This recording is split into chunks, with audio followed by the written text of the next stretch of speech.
Hello students, hope that you are doing good. In this video, we are going to understand page number 3 of Science 2 that comes under chapter Heredity and Evolution. इसके पिछले video में हमने transcription, translation and translocation के बारे में देखा था and इस वीडियो में उसके आगे का कंसेप्ट मींस इवोल्यूशन के बारे में हम लोग देखेंगे. So without any further delay, let's dive into these pages.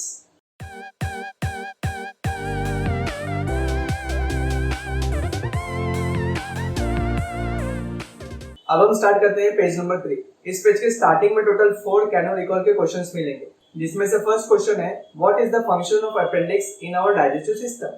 Okay, so appendix क्या है? अपेंडिक्स एक ऑर्गन है जो हमारे बॉडी के अंदर प्रेजेंट रहता है, जिसका मेन फंक्शन होता है डाइजेशन करवाना. ओके, सो क्या चीज डाइजेस्ट करता है? तो यस, अपेंडिक्स डाइजेस्ट करवाता है रॉ मटेरियल्स. रॉ जो फूड होते हैं, कच्चे जो फूड होते हैं, उसको डाइजेस्ट करवा के देने का काम किसका होता है? अपेंडिक्स का होता है.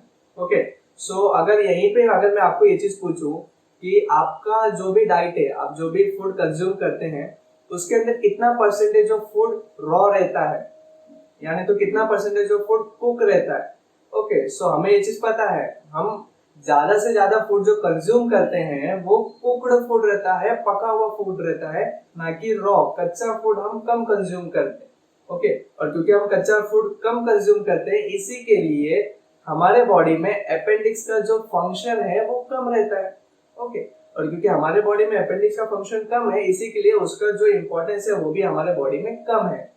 ओके, अब इसी के ऑपोजिट हमारे जो एंसेस्टर्स थे, जिनको हम हर्बीवोरस में काउंट करते हैं, वो कैसे थे? उनके बॉडी में जो अपेंडिक्स होता था वो ज्यादा फंक्शन वाला होता था. क्यों? क्योंकि वो हर्बीवोरस थे, वो ज्यादा से ज्यादा चीजें जो कंज्यूम करते थे वो घास फूस, पेड़ पौधे, ट्री का बार्क, ये सारी चीजें उनके डाइट में होती थी.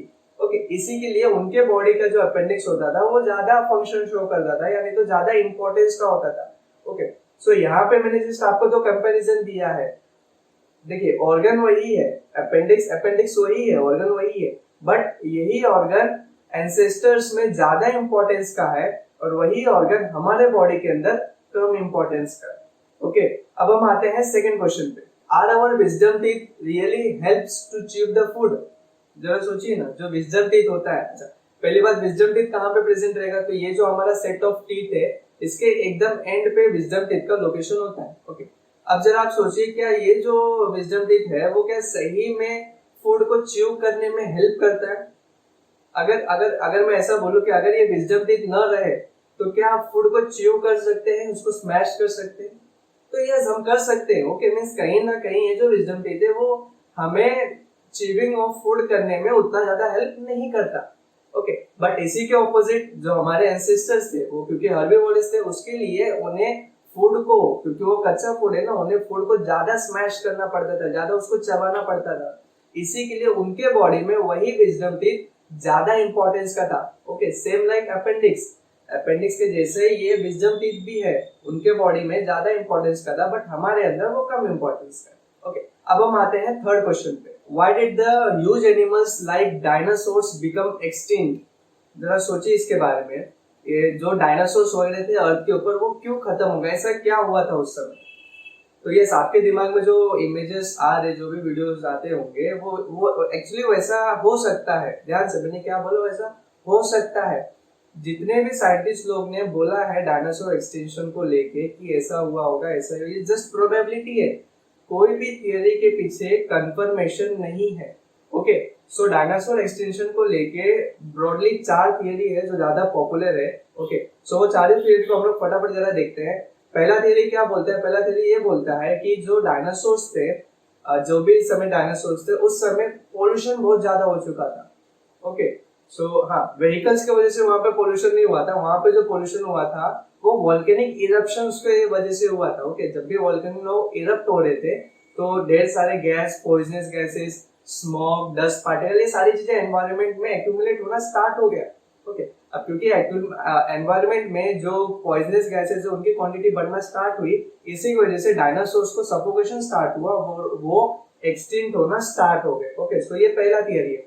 सेकेंड थियरी क्या बोलता है? सेकेंड थियरी ये बोलता है कि जब भी डायनासोर्स थे उस समय कोई एक डेंजरस डिजीज स्प्रेड हो गया होगा डायनासोर्स के बीच में, जिसके वजह से वो एक्सटिंक्ट होते होंगे. ओके, थर्ड थियरी ये बोलता है कि जो फूड बैलेंस था डायनासोर्स के समय। Okay, food balance means simply आप इसको ऐसे समझिए कि जो भी चीजें डायनासोर्स कंज्यूम करते थे, जो भी चीजें वो लोग उनके डाइट में था, उनका क्वांटिटी कम होना स्टार्ट हुआ। ओके, अब ये क्या हो गया, जो भी फूड था उसमें इम्बैलेंस, जो भी फूड था उसमें इम्बैलेंस होना स्टार्ट हुआ। ओके, और इसी इम्बैलेंस ऑफ फूड चेन को लेके डायनासोर्स में स्टारवेशन स्टार्ट हो गया। ओके, और इसके वजह से वो एक्सटिंक्ट होना स्टार्ट हो गए। ओके, सो ये थर्ड थियरी है। एंड लास्ट थियरी क्या, जो हमने स्टार्टिंग में आपके दिमाग में आया था, वो कोई बड़ा सा मीटोराइट अर्थ से टकराया होगा और सारी चीजें खत्म हो गई होगी। ओके, अब हम आते हैं लास्ट क्वेश्चन पे, जो है why are many species like animals and birds getting extinct. Okay, so ऐसा क्यों हो रहा है, प्रेजेंट सिचुएशन का क्वेश्चन है ये, कि जो भी एनिमल्स एंड बर्ड के स्पीसीज है वो एक्सटिंक्ट होते क्यों जा रहे हैं। हाँ, तो इसका ब्रॉडली दो रीजन है, जिसमें से पहला जो रीजन आता है वो आता है क्लाइमेटिक चेंज।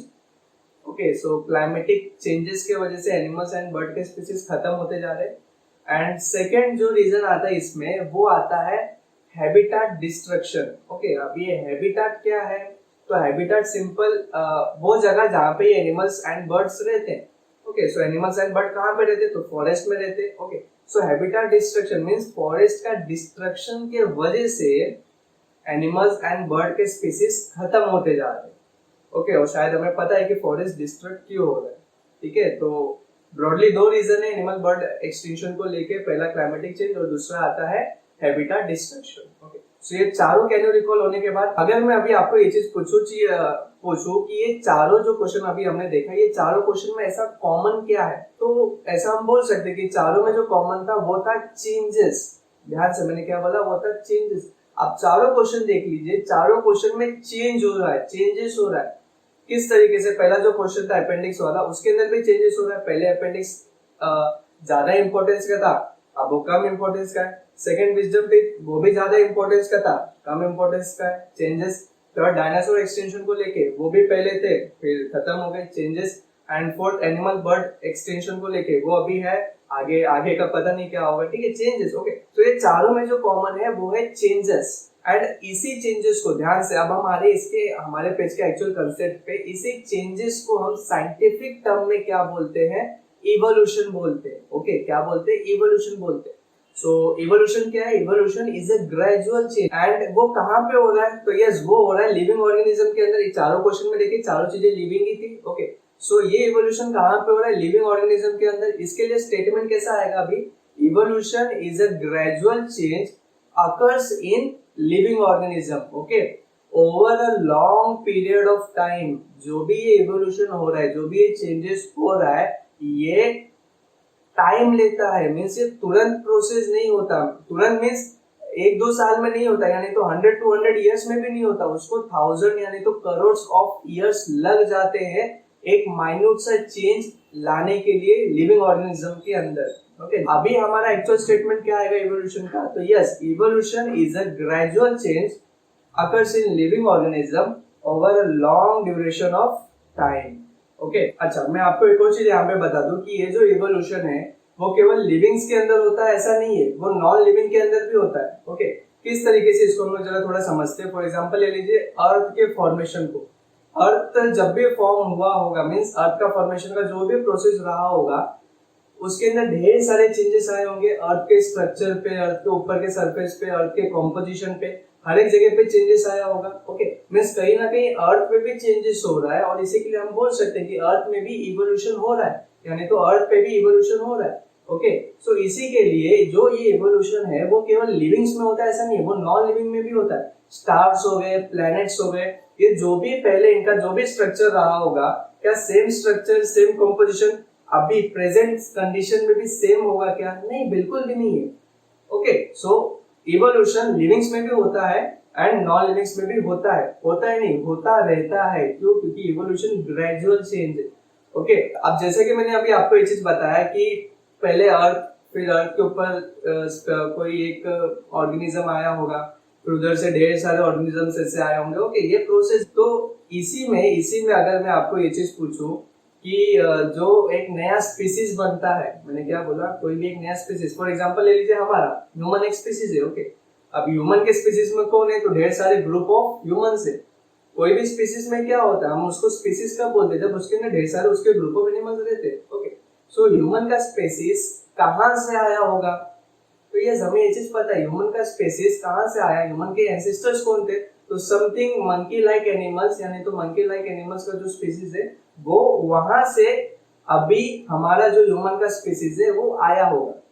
ओके, तो मैं इधर पे आपको यही चीज बता रहा हूँ, ये जो फॉर्मेशन ऑफ न्यू स्पीसीज है ना, मैंने क्या बोला, ये जो फॉर्मेशन ऑफ न्यू स्पीसीज है, ये मंकी लाइक एनिमल के स्पीसीज से लेके ह्यूमन के स्पीसीज तक ये जो फॉर्मेशन ऑफ न्यू स्पीसीज हुआ, ये क्यों हुआ, ये हुआ ड्यू टू इवोल्यूशन। ये जो भी इवोल्यूशन हो रहा है, ये जो भी ग्रेजुअल चेंजेस हो रहा है नेचर में, इसका एक ही रीजन है। ध्यान से, हमने प्रीवियस स्टैंडर्ड में एक थियरी पढ़ा था, थियरी ऑफ नेचुरल सिलेक्शन करके, Darwin theory of natural selection करके। वो थियरी में क्या बताया गया, थियरी में एक ही चीज बताया गया है कि नेचर्स में जो भी चेंजेस होगा, नेचर में जो भी चेंजेस होगा, उस चेंजेस के हिसाब से अगर ऑर्गेनिज्म अपने आप को एडाप्ट कर लेता है, यानी तो उस चेंजेस के हिसाब से ऑर्गेनिज्म अपने आप को ढाल लेता है, तो वो सर्वाइव करेगा, और अगर नहीं ढाल पाएगा तो वो एक्सटिंक्ट हो जाएगा। ओके, सो ये थियरी ऑफ नेचुरल सिलेक्शन बोलते हैं, जो हमने प्रीवियस स्टैंडर्ड में देखा था। अब यही थियरी से, यही जो नेचुरल सिलेक्शन वाला यही जो थियरी है, इसी थियरी के वजह से इवोल्यूशन होता है, चेंजेस होता है लिविंग एंड नॉन लिविंग दोनों को अंदर। ओके, मींस हम ऐसा बोल सकते हैं कि जो भी इवोल्यूशन हो रहा है, ये इवोल्यूशन का रीजन एक ही है, नेचुरल सिलेक्शन, यानी तो नेचुरल चेंजेस। ओके, जो भी नेचुरल कंडीशंस आ रहे हैं उसकी वजह से या उसके हिसाब से चेंजेस हो रहे हैं, और इसी चेंजेस को हम इवोल्यूशन बोल रहे हैं। ओके, सो अभी हम कहाँ पे थे, हम थे फॉर्मेशन ऑफ न्यू स्पीसीज से। ये जो ह्यूमन स्पीसीज आया है, कहाँ से आया, तो मंकी लाइक स्पीसीज से आया, और इसी को हम क्या बोल रहे हैं, चेंज हो रहा है, तो इसको हम क्या बोलेंगे, इवोल्यूशन। बट ये इवोल्यूशन क्यों हुआ, ये इवोल्यूशन हुआ नेचुरल सिलेक्शन की वजह से। ओके, नेचुरल जो चेंजेस हुआ उसके वजह से, इसको आप ध्यान में रखिएगा, ठीक है।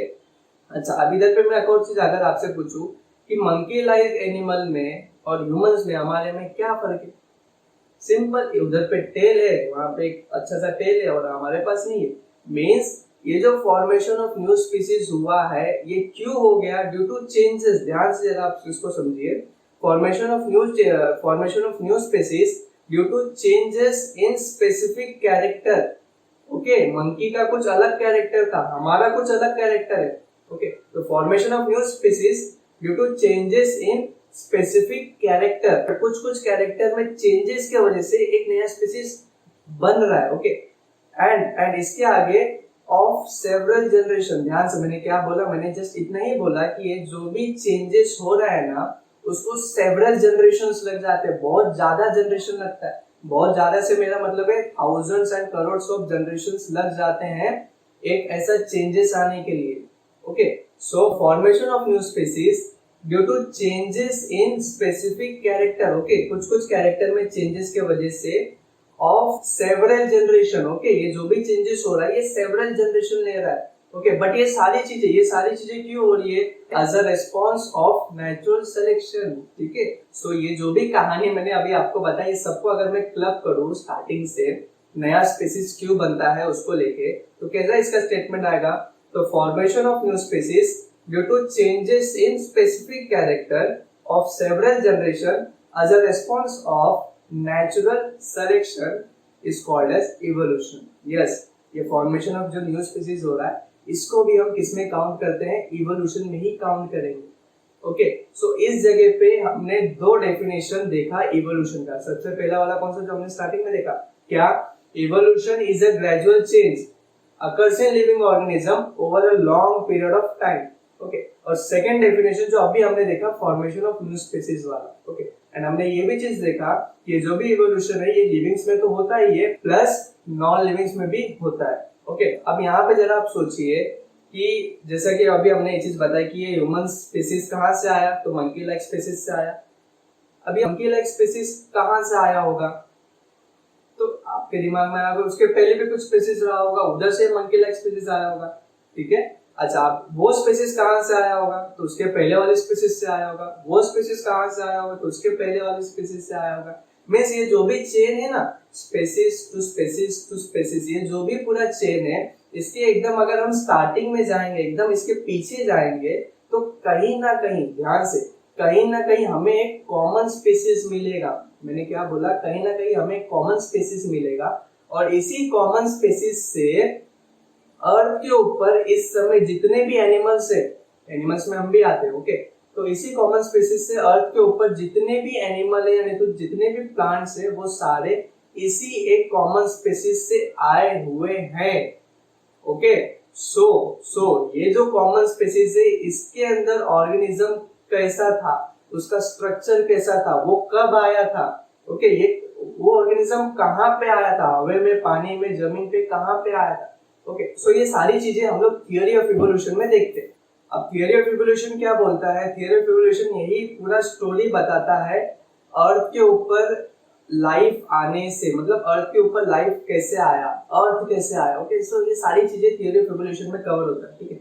बट स्पेसिफिकली हम लोग यही देखेंगे कि अर्थ के ऊपर पहला लाइफ क्या था, वो कहाँ पे आया, किस तरीके से आया, हम लोग ये चीज हम लोग अभी देखते हैं। ओके, सो ऐसा बोला जाता है, ऐसा साइंटिस्ट लोग बोलते हैं कि अर्थ के ऊपर जो पहला लाइफ था, यानी तो पहला जो ऑर्गेनिज्म था, वो ओशियन के अंदर आया था, समुद्र के अंदर आया हुआ था। ओके, और ये जो पहला ऑर्गेनिज्म था, इसको हम क्या बोलते हैं, प्रोटोप्लाज्म बोलते हैं। ओके, अगर प्रोटोप्लाज्म को आपको विजुअलाइज करना रहेगा तो सिंपली आप जो सेल होते हैं, सेल्स होते हैं बॉडी के, यानी तो एनिमल्स के जो सेल्स होते हैं, वैसे ये प्रोटोप्लाज्म भी होता है। ओके, मींस उसको हम लोग नेकेड आई से नहीं देख सकते। ओके, सो वैसा कोई पहला ऑर्गेनिज्म ओशियन के अंदर, यानी तो अर्थ के ऊपर वैसा ही कोई पहला ऑर्गेनिज्म आया होगा। ओके, सो उस ऑर्गेनिज्म को क्या बोला जाता है, प्रोटोप्लाज्म बोला जाता है। ओके, इसी प्रोटोप्लाज्म से जो ओशियन के अंदर है, इसी में इवोल्यूशन होते होते, डेवलपमेंट होते होते, इसी एक से एक यूनिसेलुलर सेल आया। ओके, अब इसी एक यूनिसेलुलर सेल से मल्टी सेलुलर सेल आया। ओके, और इसी मल्टी सेलुलर सेल से ऐसा मीन्स समझ रहे आप, ऐसा ढेर सारे आगे आगे आगे डेवलपमेंट होते होते होते होते कोई एक ऐसा दिखने वाला कोई एक ऑर्गेनिज्म आया। अब उसी से आगे और इवोल्यूशन होते होते होते होते अभी के कंडीशन में हमारे पास अर्थ के ऊपर नंबर ऑफ प्लांट के, नंबर ऑफ एनिमल के स्पीसीज है। ओके, बट ये सारी चीजें कहाँ से आई, तो ये एक प्रोटोप्लाज्म से आया, जो सबसे पहला लिविंग ऑर्गेनिज्म था अर्थ के अंदर, ऊपर नहीं, अर्थ के अंदर। ओके, एंड एक और चीज मैं आपको बता दूं, देखिए हमें ये चीज पता है, इवोल्यूशन ये एक gradual and slow growing process है, मींस धीरे धीरे धीरे धीरे होता है, टाइम लगता है इसको होने के लिए। ठीक है, तो ये जो भी चेंजेस हो रहे थे ना, ये प्रोटोप्लाज्म से यूनिसेलुलर से, यूनिसेलुलर से मल्टीसेलुलर, और मल्टीसेलुलर से आज हम सब हैं यहाँ पे, तो ये पूरा चेंजेस का जो ड्यूरेशन था, ये तकरीबन 300 करोड़ ईयर का था। यस, मैंने क्या बोला, 300 करोड़ ईयर लग गया था ये सारे चेंजेस होने के लिए। यानी तो सिंपली ये प्रोटोप्लाज्म से यूनिसेलुलर आने के लिए, यूनिसेलुलर से मल्टीसेलुलर आने के लिए इतना करोड़ ऑफ ईयर लग गए थे। ओके, तो हम समझ सकते हैं कि इवोल्यूशन को हम स्लो ऑन गोइंग प्रोसेस क्यों बोलते हैं। ओके, अब यहाँ पे एक और डेफिनेशन हम देखते हैं इवोल्यूशन का।